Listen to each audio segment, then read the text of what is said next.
Hey, what's happening, all you ghosts and goblins out there? I'm Duuz-Diz-Din, and I'm coming at you with the holiday special of DuckTales 2017. It's the Halloween special titled The Trickening. It's season three's episode 10, and it's Halloween night in Duckburg, as Huey has come up with the perfect plan to have all the fun you could possibly want on Halloween.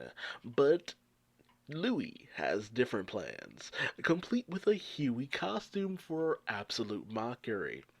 No, he has the perfect plan to get all the candy they could ever want, only to be interrupted by a spooky skeleton who is actually just Scrooge McDuck telling everyone to skedaddle out his house. And after a fantastic Halloween version of the DuckTales theme song, we come to find out that Scrooge always does this. He seals off his mansion to trick-or-treaters, as back in the day, Halloween was the only night he could ever get candy and have the chance to eat like a rich duck, off of sweets no less. But as he gets ready to set off, he shows that his way of dissuading trick or treaters is to have an empty bowl on the ground, which tells them, oh, all out of candy, there you go. Meanwhile, Donald, in his angel costume, wanted to give out treats to the kids. He loves that. He loves just handing out treats. It gives him a sense of purpose. But his mischievous sister, Della, in the devil costume, is all about the trick. She wants to scare some kids and have some fun, and she feels that she wouldn't be able to do that since the only place they could really go is Launchpad's place in order to actually have some Halloween fun. And as the kids set off, Louis fills everyone in on his plan, and that is the hoard of candy in the Hazel House.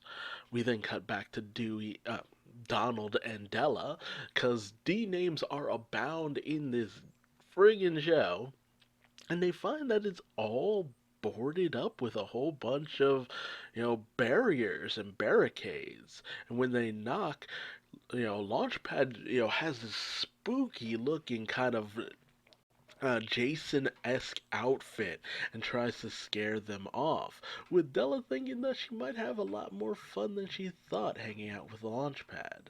Meanwhile, Louie tells the rest of the kids about the legend of the Hazel House, as trick-or-treaters go in, but they never come out, including their candy. So he thinks that there's a year's worth of candy all within the Hazel House. And I'm just like, dude, it's gonna be nasty. Years old candy? No, no, thank you. But whereas Webby and Dewey are all in, Huey is unconvinced and feels that they should stick to the plan. Naturally, he has no choice but to go in, and they find a trail of candy wrappers that lead them into a certain room, which Dewey goes into and the door shuts. So when the kids go after to find him, they come upon all these creepy looking dolls, with one specifically that's in the shape of Dewey sitting at a TV screen. And when the actual Dewey appears, the doll moves on its own. And they see dolls all looking exactly like them, with a creepy doll like creature emerging. It's very reminiscent of the Saw doll, and they do their best to escape. Meanwhile, Della is all too interested in what Launchpad's plan for scaring the bejesus out of some kids actually are. But when some kids show up, Launchpad goes a little too hard on the little tykes. And when Della questions this, it becomes clear that Launchpad doesn't think Halloween is what Halloween is. But the kids, they end up cornered by all these various different monsters being chased. And while Webby tries her best to be like, I'm dressed as this one creature who's the god of Halloween. I am one of you. It doesn't work, as they have no choice but to escape to the back of the house, which leads into a cemetery, because of course. Meanwhile, Launchpad regales Donald and Della with his tale of woe, that after crashing his trike outside of the Hazel house, he ended up entering looking for help. But then he found this weird paper on the ground that had all these odd words on it, and when he tried to read it aloud, he noticed it was dark, and all of these monsters were outside, and it freaked him out, and they realize Launchpad has no idea what Halloween is. During all the course of his life, he's apparently thought it was just this day that monsters roam the earth. And while Della is fully willing to take just go all in on all of this and revel in the chaos that'll come from this. Donald, being the good angel is all about just telling Launchpad what's going on so that he doesn't scare the bejesus out of some kids. But this comes to a head as Scrooge, on the warpath looking for candy, comes upon Launchpad's place and is determined to get whatever candy they're holding out on him. As Launchpad goes running out to confront the spooky skeleton, a rap tap tapping at his door. Meanwhile, with the kids, Louie is determined to get that candy, feeling that there has to be candy somewhere in this house. But Huey thinks they should stick to their original plan.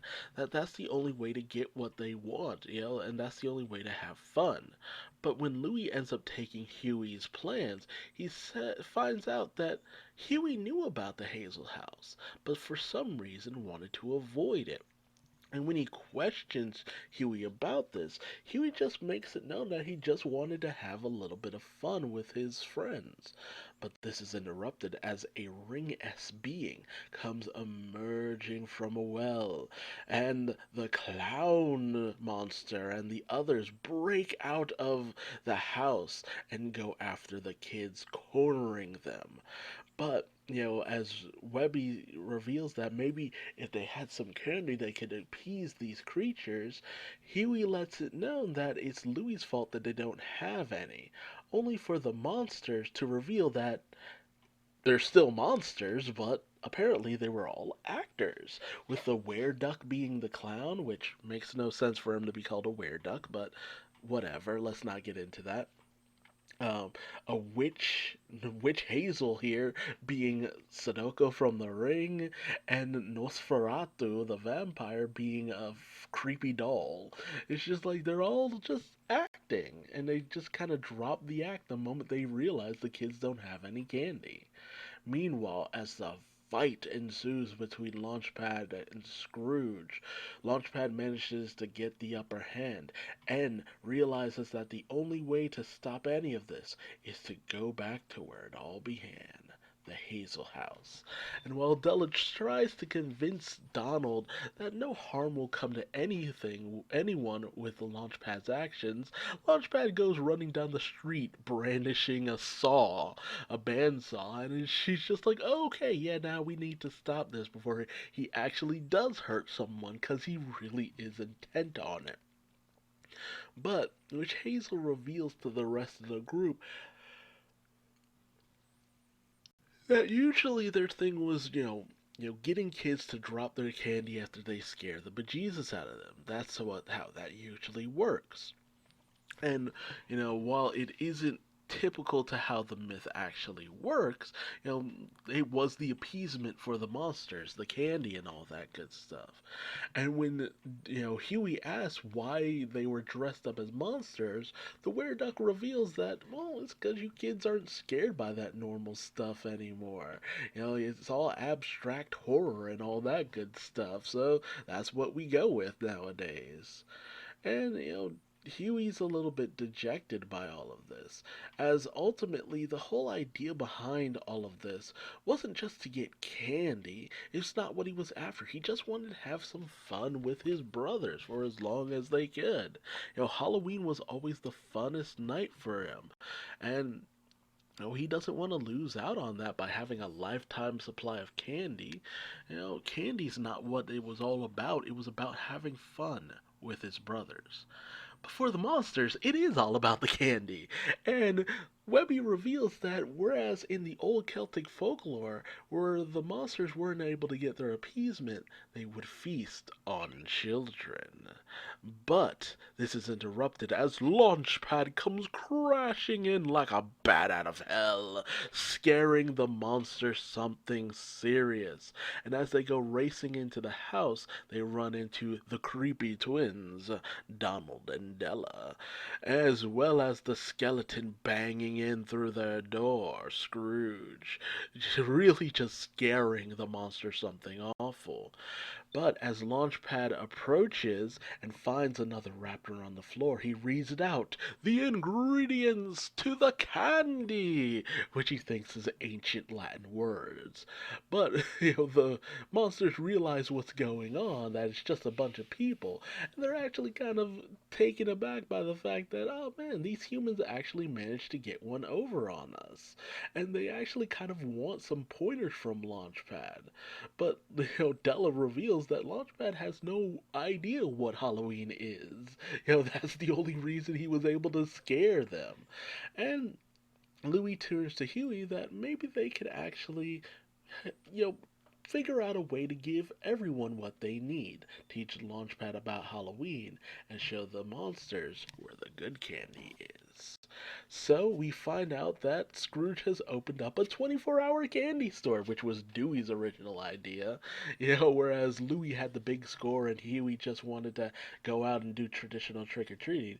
Dewey was all about getting into a 24-hour candy store. And so we see this row of kids, and Launchpad has been fully taught about what Halloween is all about, really enjoying it, with even the monsters in their regular forms just being all for those big size candy bars, with the revelation being that the only reason Scrooge agreed to this is because he's charging everyone admission. It's literally a 24-hour candy store. And thus, with that, everyone was able to get the fun and candy that they were all searching for. And we get a nice little shot of everyone enjoying a happy Halloween. What did you think about this episode? What did you think about the various different machinations that all of the triplets had? And, Launchpad not knowing what Halloween is, seems very off, but it's Launchpad, so why not? And what did you think about the various different monsters and how they showed up and their goings on here? It was very interesting, very fun, and just a nice little Halloween special. I am interested to see what you thought about this episode in the comment section below. If you liked this video, leave me a like. If you didn't, feel free to leave me a dislike, and subscribe and hit the bell icon for more spooky DuckTales action. Until next time, I've been Duuz-Diz-Din, and I will see you later. Bye-bye.